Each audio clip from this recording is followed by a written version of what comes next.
Exercise 6.5 हम लोग discuss कर रहे हैं। एक्सरसाइज 6.5 ट्रिग्नोमेट्रिक सब्स्टिट्यूशन से प्रॉब्लम्स को हमने हैंडल करना है और क्वेश्चन नंबर 1 हमने किया था। अब क्वेश्चन नंबर 2 को कंटिन्यू कर रहे हैं। ट्रिग्नोमेट्रिक सब्स्टिट्यूशन में 3 पॉसिबल केसेस आपको जो है वो बताए गए थे। आपको लास्ट टाइम जो है वो मैंने अपने क्वेश्चन में बताया था कि अगर a square minus X square हो जाएगा तो सब्स्टिट्यूशन क्या हो जाएगी, x is equal to a sine theta होगा। अगर हमारे पास जो है वो under root X square plus A square हो जाएगा तो सब्स्टिट्यूशन होगी x is equal to a tangent theta. और अगर ऐसा होता है कि आपके पास स्ट्रक्चर आ जाता है under root X square minus A square, under root X square minus A square, तो ऐसी सूरत में आपको जो है वो x की जगह a सीकेंट थीटा सपोज करना होगा, जो थर्ड वाली सब्स्टिट्यूशन है। इसलिए कि आप देख सकते हो कि आपके पास क्वेश्चन जो है ना उसमें स्ट्रक्चर नज़र आ रहा है x square minus 9। X square minus 9 को इस तरह हम लिख सकते हैं x square minus square of 3। तो अगर 3 को यहाँ पर मैं थोड़ी देर के लिए a मान लूँ तो ये देखिए ये बन जाता है ना x square minus A square, ठीक है। और x square minus A square की सब्स्टिट्यूशन क्या बताइए, वो मैंने बताई है x is equal to A secant theta. तो ये देखें a की वैल्यू क्या होगी, 3 होगी ना, यानी इसका मतलब ये हुआ कि प्रॉब्लम नंबर 2 जो है हैंडल करने के लिए हमें x की जगह क्या सब्स्टिट्यूट करना होगा, 3 सेकेंड जो है वो सब्स्टिट्यूट करना होगा। ठीक हो गया, तो शुरू करते हैं प्रॉब्लम को। तो बस आपने पहचानना है 3 ही पॉसिबल केसेस हैं।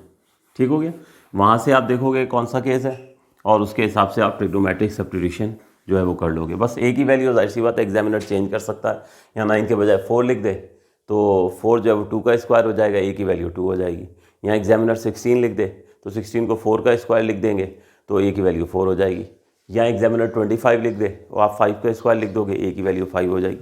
बस यही चेंजेस कर सकता है और उसमें कोई चेंजेस नहीं होनी है। पॉसिबल केसेस 3 हैं। तो शुरू करते हैं। यहाँ पे x is equal to 3 secant theta.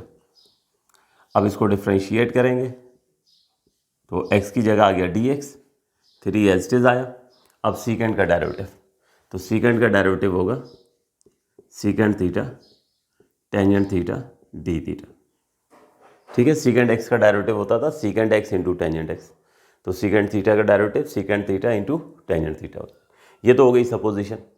अब ये जो लिमिट्स हैं हमारे पास, पुरानी लिमिट्स x के हिसाब से है ना, हम तो एक नए वेरिएबल में चले गए हैं थीटा में, तो यकीनन क्या करना है फिर हमें यहाँ पर जो है वो नई लिमिट्स जो है वो निकालनी होगी। तो क्या करेंगे, यहाँ x की जगह एक दफ़ा पुरानी लिमिट रख दें -6, तो उसके अगेंस्ट थीटा की वैल्यू मिल जाएगी।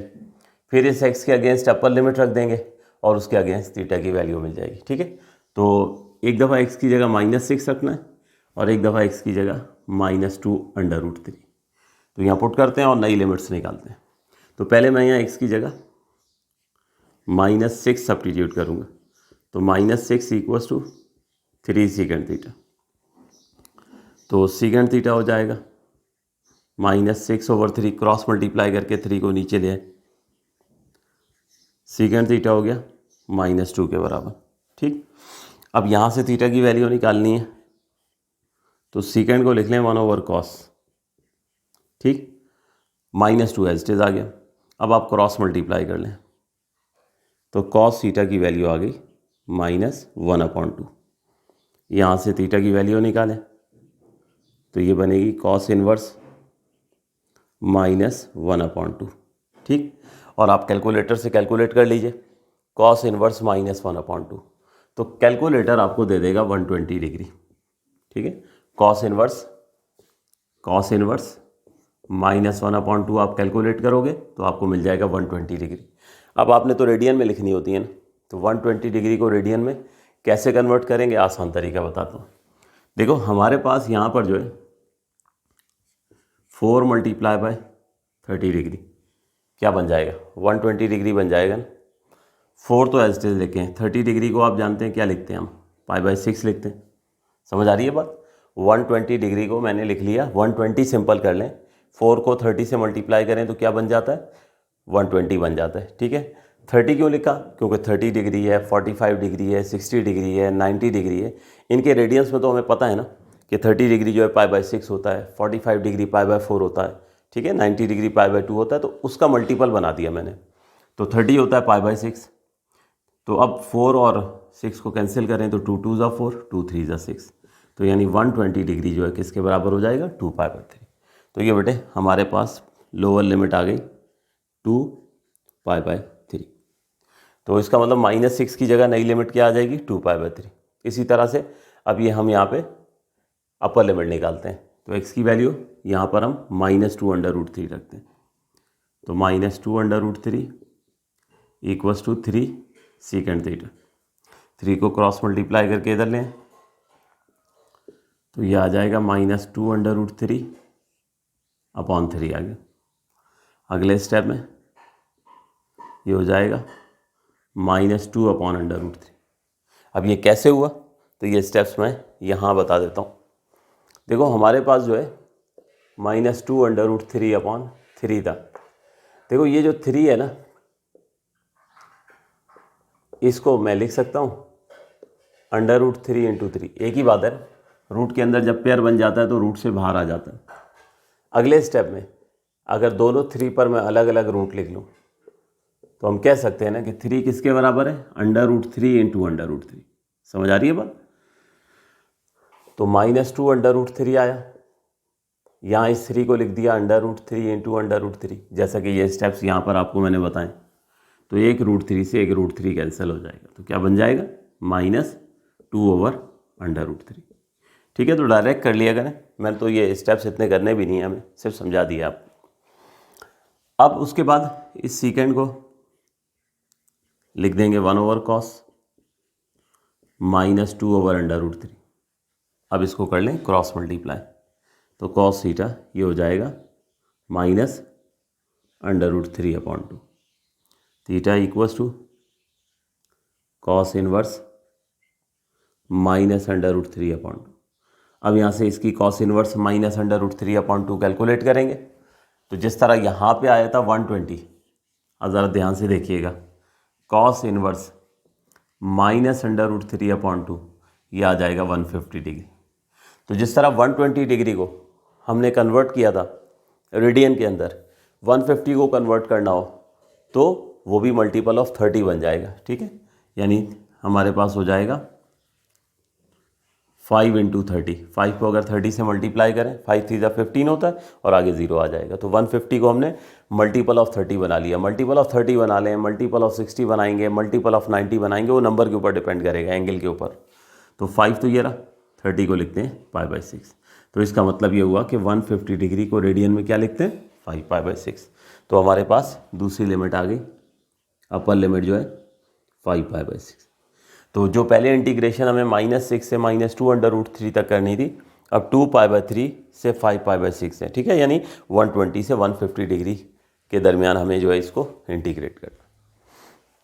अब तो बस ये डाटा क्वेश्चन में पुट करना है। जब क्वेश्चन सिंपल फॉर्म में आ जाएगा, तो फिर क्या करेंगे, हम उसको जो है इंटीग्रेट करेंगे। तो पहले एक दफ़ा क्वेश्चन लिख लिया करें, -6 -2√3 dx x × x² -9। तो यहाँ दो जगह x की वैल्यूज़ पुट होंगी, ऊपर dx की वैल्यू पुट होगी और नई लिमिट्स आप पुट कर देंगे। ठीक है, ये सारी आप सब्स्टिट्यूशन जो है वो करेंगे। तो लिमिट्स हैं 2 π/3 और 5 π/6। dx की जगह ये आ जाएगा 3 secant × टेंजेंट, 3 secant × टेंजेंट, ये हो गया न्यूमिनेटर। डिनोमिनेटर में आ जाए, x की जगह ये पुट करना है 3 secant, रूट में आ जाए, यहाँ x की जगह पुट करेंगे 3 secant, ये हो गया। ठीक है, अब इसके बाद ये देखिए यहाँ पर इसी स्टेप में ही कैंसिलेशन हो रही है, तो इसको इसी स्टेप में ही कैंसिल करते हैं। ये देखिए 3 से 3 कैंसिल कर दें और सेकेंड को सेकेंड से कैंसिल करते हैं। नहीं कैंसिल करते हैं तो 2-4 स्टेप्स के बाद आगे चल के इसने कैंसिल हो ही जाना है। तो अच्छा है जितना इनिशियली आप क्वेश्चन को सिंप्लीफाई कर लें। 2π/3, 5π/6, लिमिट सही लिखिएगा, लिमिट लिखने में गलती होगी पूरा क्वेश्चन गलत हो जाएगा। न्यूमिनेटर में सिर्फ बचा है टेंजेंट, डिनोमिनेटर में आइए, ये 3 पर भी स्क्वायर आ गया और सीकेंड पर भी आ गया, तो ये आ गया 9 सीकेंड स्क्वायर थीटा -9। ठीक है, नेक्स्ट स्टेप में फिर सबसे पहले लिमिट लिखेंगे, न्यूमिनेटर है tangent theta D theta, root में आ जाए तो 9 कॉमन निकालना, तो ये आ जाएगा सीकेंड स्क्वायर थीटा -1। पिछले क्वेश्चन में भी 2 स्टेप्स, जब ऐसी सिचुएशन आ गई थी ना, तो 2 स्टेप्स हमने एक साथ किए थे। एक तो 9 जो है वो रूट से निकल कर बाहर आ जाएगा, और दूसरा सीकेंड स्क्वायर -1 जो है, ये ट्रिग्नोमेट्रिक आइडेंटिटी हमने यूज़ करनी है। पहले मैं लिख लूँ फिर बताता हूँ। सीकेंड स्क्वायर थीटा -1, इसकी जगह हमने पुट करना है टेंजेंट स्क्वायर थीटा। ये वही ट्रिग्नोमेट्रिक आइडेंटिटी है, 1 + टेंजेंट स्क्वायर = सीकेंड स्क्वायर। तो यहाँ से अगर आप 1 को उधर ले जाते हो तो टेंजेंट स्क्वायर थीटा बराबर हो जाता है सीकेंड स्क्वायर -1। तो अभी यही सूरत हाल थी, हमारे पास सीकेंड स्क्वायर -1 है, तो सीकेंड स्क्वायर -1 की जगह हमने क्या पुट करना है, टेंजेंट स्क्वायर थीटा। ठीक, तो ये दोनों काम इसी स्टेप में जो है वो हम करेंगे। तो ये बाकी नेक्स्ट कॉलम में कर लेते हैं।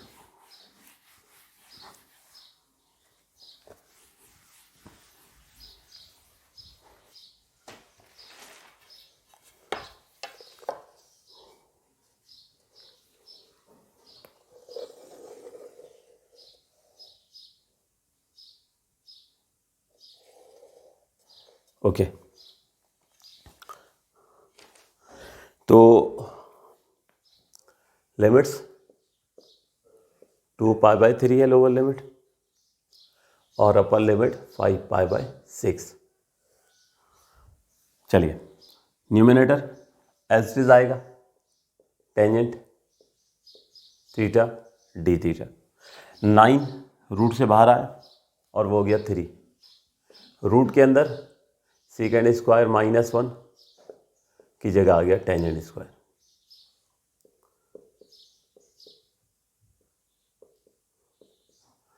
यहाँ पर अगले स्टेप में स्क्वायर से रूट कैंसिल हो जाएगा, डिनोमिनेटर में स्क्वायर से रूट कैंसिल हो जाएगा।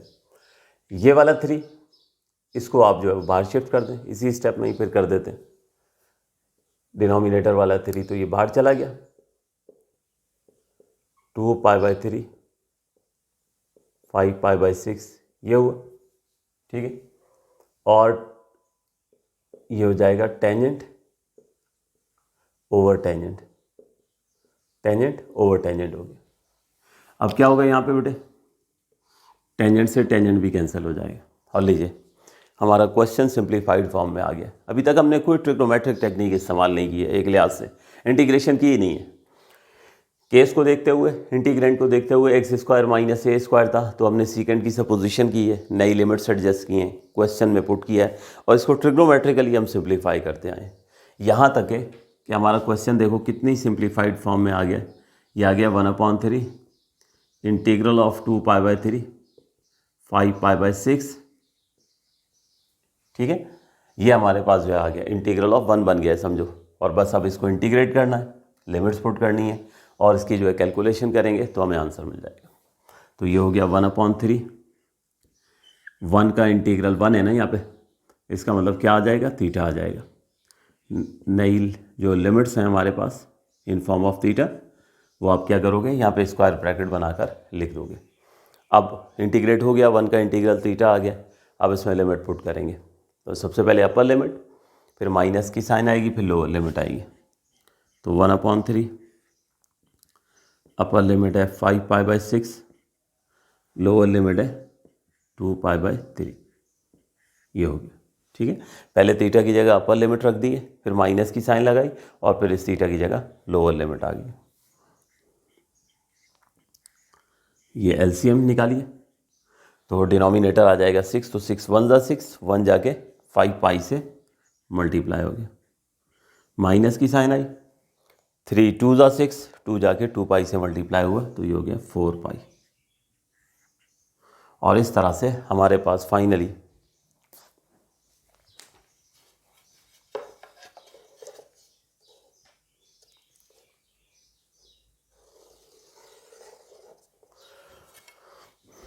फाइनली 1/3 आया, 5 पाई माइनस 4 पाई, ये आ गया पाई/6।